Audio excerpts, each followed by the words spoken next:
बिस्मिल्लाहिर्रहमानिर्रहीम। अस्सलाम वालेकुम नाजरीन, आज हम कफूर की खुशबू के पार्ट 2 के साथ आपकी खिदमत में हाजिर हैं। लेकिन कहानी में आगे बढ़ने से पहले आप तमाम दोस्तों से इल्तमास है कि हमारे चैनल जरा सी आहट को सब्सक्राइब कर दीजिए और साथ घंटी के बटन को दबा दीजिए ताकि हमारी आने वाली न्यू कहानी का नोटिफिकेशन आपको मिल सके। शुक्रिया। मैंने दरवाजे के पास वाला स्विच बोर्ड टोल कर तलाश किया और बटन दबा दिया। बटन दबने की आवाज आई लेकिन बल्ब रोशन नहीं हुआ। चारों तरफ वैसी ही तारीखी फैली हुई थी। नीचे नजर दौड़ाई तो जीने के दरमियानी कमरे के सामने साए से तैरते हुए नजर आए। अमजद मैं गुटी गुटी आवाज में चीख उठी। 9 साला बच्चे को घबराहट के बाइस मैंने इस तरह आवाज दी थी जैसे पूरी दुनिया में सिर्फ वही एक ऐसा बहादुर जवान है जो मुझे खतरात से निकाल सकता है। फिर फौरन ही मैंने बेतहाशा भागना शुरू कर दिया।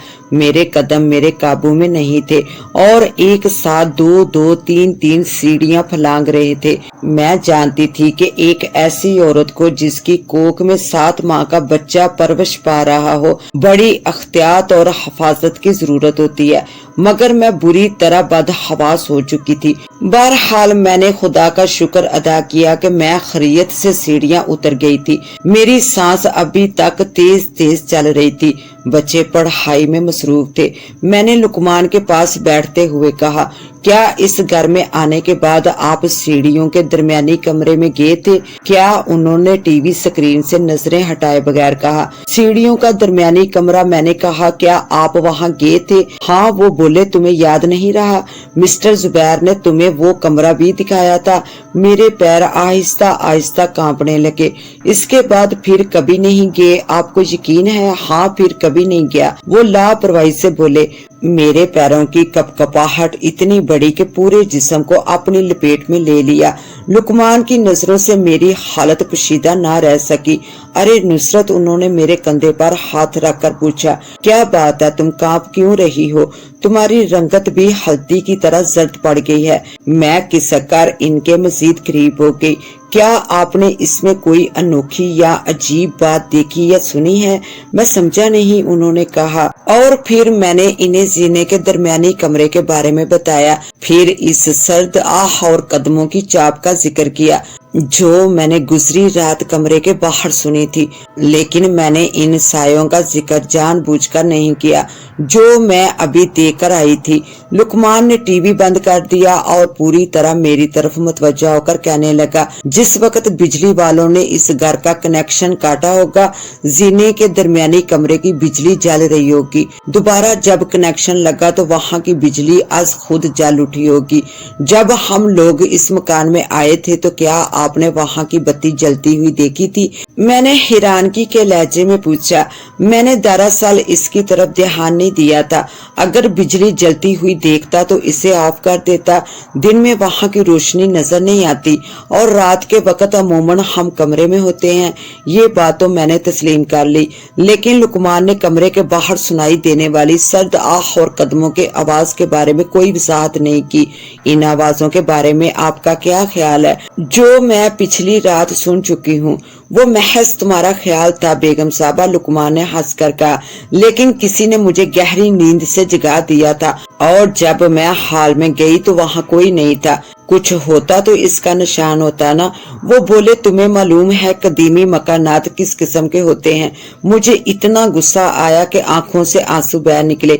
नहीं, मुझे कुछ नहीं मालूम। इससे पहले मुझे किसी मकान में रहना नसीब नहीं हुआ। मेरी सारी जिंदगी झोंपड़ियों और फुटपाथों पर गुजरी है। अरे भाई, तुम नाराज हो गई हो? मेरी बात गौर से सुनो। देखो, पुराने मकानात की दीवारें और छतें कभी कभी इस तरह खड़खड़ा उठती हैं जैसे कोई आह बार रहा हो, या वो रो रहा हो, या फिर वो चल रहा हो। ये पुराने मकानात होने की वजह से होता है। लुकमान ने पुराने मकानों की जिन खुसूसियात का जिक्र किया था मैं वाकई इनसे बेखबर थी। फिर भी ये ताज्जुब की बात है कि मैंने वही चीजें देखी और सुनी थी जिनका जिक्र सारा ने किया था। मुमकिन है कि इसकी बातें मेरे ज़हन के किसी गोशे में दबकी रह गई हैं और सोते वक्त उबर आई हूँ। बहरहाल मैं 10 बजे तक मुख्तलिफ कामों में मसरूफ मसरूफ रही और फिर तकरीबन 11 बजे के करीब हम सब अपने अपने बिस्तरों में चले गए। पता नहीं रात का कौन सा पहर था कि सोते सोते अचानक मेरी आंख खुल गई। कुछ ऐसी आवाजें आ रही थी जैसे बारिश होने लगी हो। फिर मैंने इन आवाजों को पहचान लिया। वो कदमों की आवाजें थी और मकान के आखिरी सिरे से हमारे कमरे की तरफ आती हुई मालूम हो रही थी। फिर ऐसा मालूम हुआ जैसे कोई शख्स कमरे के दरवाजे के पास आकर रुक गया हो। मेरी वहशत भरी निगाहें दरवाजे के हैंडल पर जम गई थी। फिर मैंने हैंडल को घूमते हुए देखा। किसी भी लम्हे कोई खौफनाक शय दरवाजा खोलकर अंदर दाखिल हो सकती थी। मैंने लुकमान के कंधे को खूब जोर से पकड़ लिया। मेरे नाखून इसके गोश्त में पेवस्त हो गए। लुकमान ने हरकत की और बोला, ये क्या है नुसरत, क्यों तंग कर रही हो? दरवाजे का हैंडल अपनी जगह पर आ गया। मैंने लुकमान के कंधे से हाथ उठा लिया और सोचने लगी कि कमरे से बाहर जाकर देखना चाहिए। मैं इतनी बहादुर तो नहीं थी, लेकिन घर में चाहने वाला शौहर और चाहने वाले बच्चे हों तो थोड़ी बहुत हिम्मत सभी औरतों में आ जाती है। मैं छुपके से नंगे पांव दरवाजे की तरफ बढ़ी। ऐन उसी लम्हे लुकमान भी उठ बैठे और मेरी तरफ लपके, लेकिन मैं इनका इंतजार नहीं कर सकती थी। एक लम्हे के लिए मैं रुकी और दरवाजा खोल दिया। बाहर कुछ नहीं था, बस कपूर की तेज खुशबू फैली हुई थी। जीने पर नजर डाली और ये देखकर जान निकल गई कि ऊपर का बल्ब बार बार जल और बुझ रहा था। फिर मैंने दरमियानी कमरे का दरवाजा बंद होते हुए देखा। ये मंजर ऐसा था जिसे देखकर मैं चकरा गई और पीछे को गिरने लगी। वो तो खैरियत हुई कि मेरी पुश्त पर लुकमान आगे थे। उन्होंने फौरन मुझे थाम लिया। देखा आपने कुछ देखा? मैंने इनके सीने पर सर रख कर कहा। अंदर कमरे में चलो, तुम्हारा पूरा जिस्म लर्ज रहा है, उन्होंने प्यार से कहा। लेकिन कितना खौफनाक मंजर था। मैं जानता हूँ नुसरत, उन्होंने मेरा हाथ पकड़कर कहा। तुमने एक और भयानक ख्वाब देखा है। मैंने एक झटके से हाथ छुड़ा लिया और गौर से इन्हें देखती हुई बोली, क्या आपने कदमों की आवाजें नहीं सुनी? जलता बुझता बल्ब नहीं देखा? दरमियानी कमरे के बंद होते हुए दरवाजे पर आपकी नजर नहीं पड़ी? नहीं बेगम साहबा, मैंने कुछ भी नहीं देखा और ना कुछ महसूस किया है। बस इसके अलावा कि तुम्हारे नाखूनों की बदौलत अब भी मेरे बाजू में दर्द हो रहा है। लुकमान से मजीद कुछ कहना बेकार था। वो मेरी सारी परेशानी और बदहवासी को कोई डरावना ख्वाब तस्वर कर रहा था, जबकि मैं पूरे यकीन के साथ कह रही थी कि मैं पूरी तरह जाग रही थी। हो सकता है वहाँ कोई असीब वगैरह ना हो, कोई शख्स हमें खौफजदा कर रहा हो, लेकिन क्यों मैं इन्हीं सोचों में डूबी लुकमान के साथ कमरे में आई। उन्होंने मुझे बिस्तर पर बिठा दिया और खुद दरवाजे से पिस्तौल निकाल कर लोड करने लगे। ये आप क्या कर रहे हैं? मैंने बदहवासी में पूछा। मेरा ख्याल है कि पूरे घर का एक चक्कर लगा ही लूं। उन्होंने तारच निकालते हुए कहा, हो सकता है आपने ख्वाब ना देखा हो। देखिए, अपना ख्याल रखिएगा, कहीं कोई नुकसान ना पहुंचा दे। मैंने कहा, लेकिन वो मेरी बात सुने बगैर बाहर चले गए। मैं भी अपनी जगह से उठी और तेज तेज अपने बच्चों के कमरे में गई। तीनों बच्चे पुरसकून सो रहे थे। अपने बच्चों को बाहिफाजत देखकर मेरी जान में जान आई। ऊपर से लुकमान के भारी बूटों की आवाज सुनाई दे रही थी। मैं दिल ही दिल में खुदा से इनकी हिफाजत के लिए दुआएं मांग रही थी। थोड़ी देर के बाद मैं कमरे से बाहर निकली। लुकमान सीढ़ियों से वापिस आ रहे थे। उन्होंने बुलंद आवाज में पूछा, क्या तुमने इसी कमरे का दरवाजा खुलते और बंद होते देखा था? हाँ बिल्कुल, मैंने डरते सहमे हुए लहजे में जवाब दिया। अगर कोई शख्स यहाँ होता तो इसके लिए जीने के अलावा कोई दूसरा रास्ता नहीं है जहाँ से वो फरार हो सके। दरमियानी कमरा भी खाली पड़ा है और वहाँ कोई ऐसी जगह नहीं है जहाँ छुपा जा सके। मैंने लुकमान की ताईद में सर हिलाया, गोया इस बात का इम्कान नहीं था कि कोई हमें परेशान या डराने के लिए ऊपर छुपा हुआ हो। अब दो में से एक ही सूरत मुमकिन थी, अब ये कि मैं होशो हवास खो बैठी थी या फिर ये मकान असेब ज़दा था। मैं बाकी कमरों में देख कर आता हूँ। लुकमान ये कहकर मकान के दूसरे हिस्से में चले गए, जबकि मैं वापस बच्चों के पास लौट आई। कुछ देर बाद लुकमान वापस आए और कहने लगे, घर में कोई नहीं है, ना ऊपर न नीचे। क्या इससे ये जाहिर नहीं होता कि तुमने महज डरावना ख्वाब देखा है? लुकमान ने बेपरवाही से कहा और सोने के लिए अपने कमरे में चले गए। दूसरे दिन दोनों बच्चे स्कूल चले गए और लुकमान दफ्तर रवाना हुए और छोटी अन्नम अपनी गुड़िया से खेलने बैठ गई। मैं बावर्ची खाने में बर्तन धोने चली गई। बावर्ची खाने से जब फारिग होकर मैं बाहर आई तो अन्नम अपने कमरे में नहीं थी।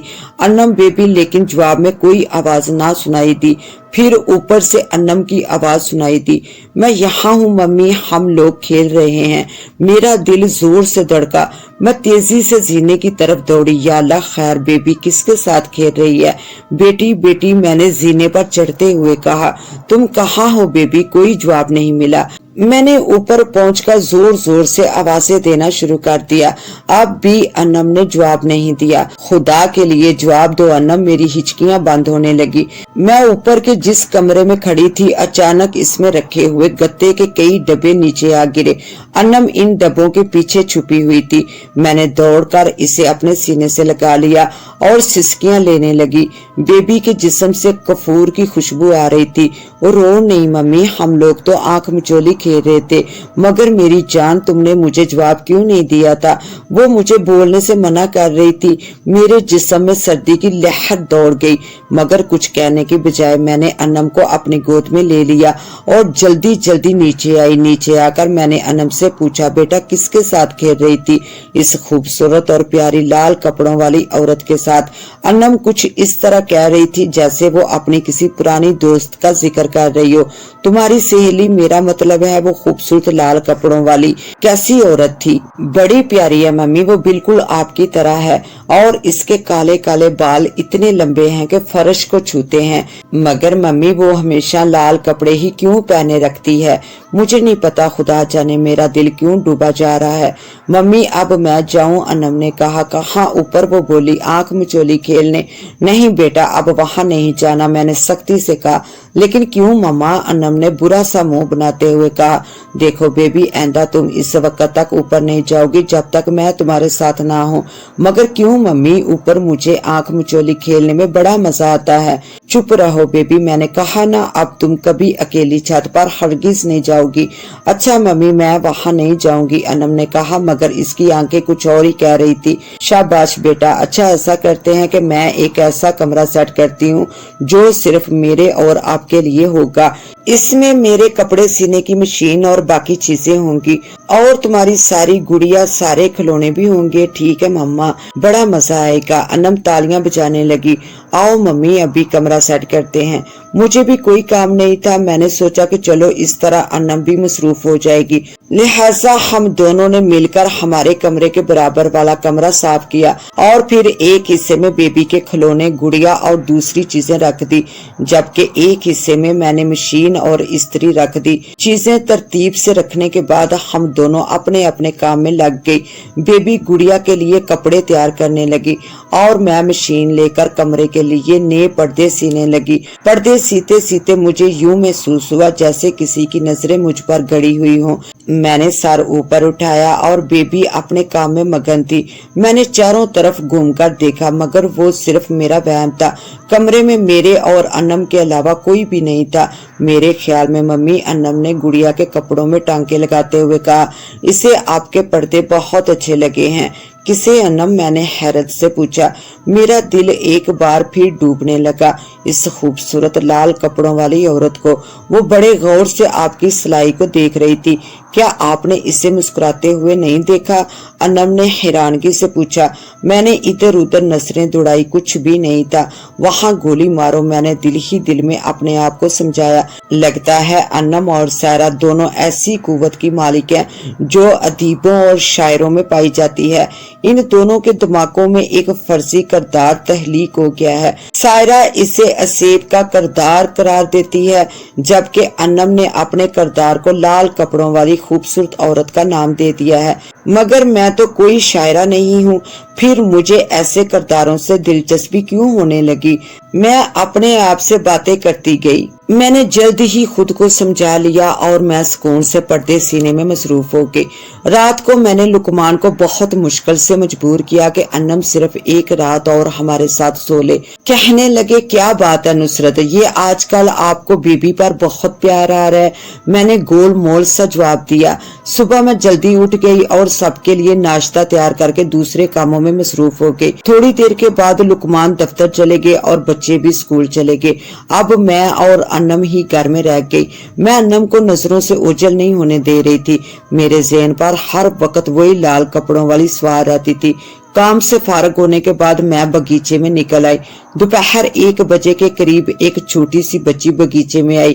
آنٹی آپ کی بیٹی کہاں ہے؟ میں اس کے ساتھ کھیلنا چاہتی ہوں۔ اس نے بڑی معصومیت سے کہا۔ آؤ بیٹا اندر آ جاؤ، میں نے پیار سے دیکھتے ہوئے کہا۔ نہیں میں اندر نہیں جاؤں گی، یہیں کھیلوں گی، میری امی نے مجھے اندر جانے سے منع کر دیا ہے۔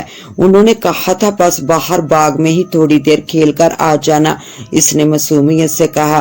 اچھا ٹھیک ہے۔ پھر میں نے انم کو آواز دے کر وہی بلا لیا۔ بچی کو دیکھ کر وہ بہت خوش ہوئی۔ میرے دونوں بیٹے اکثر اسکول سے آ کر اپنے دوستوں کے بارے میں بتاتے تو انم حسرت سے دونوں بھائیوں کو دیکھتی۔ اب اسے بھی اپنی ہم عمر ایک سہیلی مل گئی تھی۔ میں نے ان دونوں سے کہا کہ وہ گھر کے عقب میں جا کر کھیلیں۔ اور ہاں تم نے اپنا نام تو بتایا ہی نہیں، میں نے بچی سے پوچھا۔ میرا نام شمع ہے، بچی نے معصومیت سے کہا۔ دیکھیے جب 4 بج جائیں تو مجھے بتا دیں، امی نے کہا تھا 4 بجے واپس آ جانا۔ آپ بھولیں گی تو نہیں؟ نہیں بیٹا میں نہیں بھولوں گی۔ کچھ دیر بعد میں نے ان دونوں کو ٹافیاں وغیرہ دی۔ پوری دوپہر تک وہ خوش خوش کھیلتی رہی اور گہری سہیلیاں بن گئی۔ 4 بجے میں نے آواز دے کر شمع کو بتایا کہ گھر جانے کا وقت ہو گیا، لہٰذا وہ جلدی جلدی واپس چلی گئی۔ انم اس کے جانے کے بعد تھوڑی دیر تک اداس رہی، لیکن پھر جلد ہی کھیلنے کودنے لگی۔ میں برابر اس پر نظر رکھ رہی تھی کہ کہیں وہ اکیلی اوپر نہ چلی جائے۔ مجھے لال کپڑوں والی سے بہت خوف محسوس ہو رہا تھا۔ یہ رات بھی خیر و عافیت سے گزر گئی اور میرا خوف بہت حد تک دور ہو گیا۔ اگلے دن بچوں اور لقمان کے جانے کے بعد انم کھیلنے میں مصروف ہو گئی اور میں نے اپنی امی کو خط لکھنا شروع کر دیا۔ میری امی ہمارے ساتھ والے شہر میں رہتی تھی۔ میں نے خط میں امی کو اسیب یا لال کپڑوں والی کے بارے میں کچھ نہیں بتایا، البتہ مکان کی اچھائیاں تحریر کی۔ خط لکھ کر میں فارغ ہوئی ہی تھی کہ کسی نے دروازے پر دستک دی۔ اٹھ کر دروازہ کھولا تو ایک 30 سالہ خاتون دروازے پر کھڑی تھی۔ انہوں نے بتایا کہ وہ شمع کی امی ہیں اور بیبی کو ساتھ لے جانا چاہتی ہیں۔ انہوں نے مزید بتایا کہ میرے شوہر سہیل صاحب آپ کے شوہر کے ساتھ ہی کام کرتے ہیں۔ وہ بتا رہی تھی کہ کل میں نے اپنی بیٹی شمع کو آپ کی بچی کے پاس کھیلنے کے لیے بھیج دیا تھا۔ گھر میں مہمان آئے ہوئے تھے اس لیے آپ سے ملاقات نہ ہو سکی۔ اگر آپ مناسب سمجھے تو اپنی بیٹی کو لے کر ہمارے گھر تشریف لائیے۔ مجھے اس کا خلوص اور رویہ بے حد اچھا لگا۔ ان کے لہجے میں بناوٹ اور نمائش نہیں تھی۔ جس محبت کے ساتھ انہوں نے اپنے ہاں آنے کی دعوت دی تھی اس سے میں انکار نہ کر سکی، لہٰذا میں انم کو تیار کر کے ان کے گھر گئی اور کافی دیر وہاں رہی، لیکن انہوں نے مجھ سے اسیب وغیرہ کے بارے میں کوئی بات نہیں کی۔ انم وہاں بے حد خوش تھی۔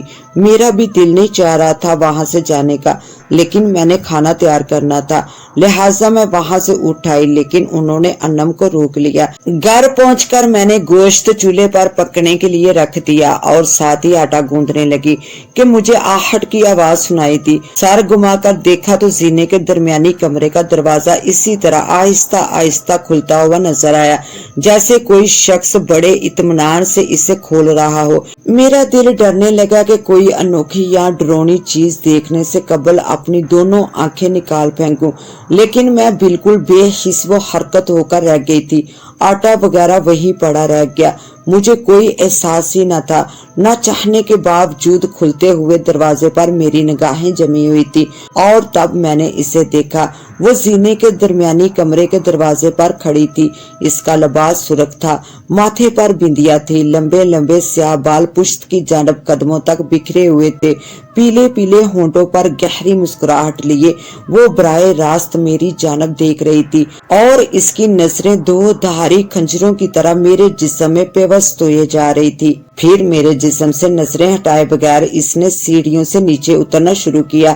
اس کے قدم مجھے سیڑھیوں سے لگتے نظر نہیں آئے، یوں لگ رہا تھا جیسے وہ ہوا میں اڑ رہی ہو یا تیر رہی ہو۔ اس کا رخ میری ہی طرف تھا۔ بے اختیار میرے منہ سے چیخیں نکلنے لگی اور کچھ سوچے سمجھے بغیر میں باہر کی سمت بھاگ کھڑی ہوئی۔ مجھے ہوش آیا تو میں سارا کے دروازے پر کھڑی زور زور سے اس کا دروازہ کھٹکھٹا رہی تھی۔ دروازہ فوراً ہی کھل گیا اور مجھے سارا کا مسکراتا ہوا چہرہ دکھائی دیا۔ اس کہانی کا بقیہ حصہ دیکھنے کے لیے پارٹ 3 کا وزٹ کریں۔ اس کے ساتھ ہی اب مجھے دیں اجازت، ملتے ہیں انشاءاللہ پارٹ 3 کے ساتھ، تب تک کے لیے اللہ نگہبان۔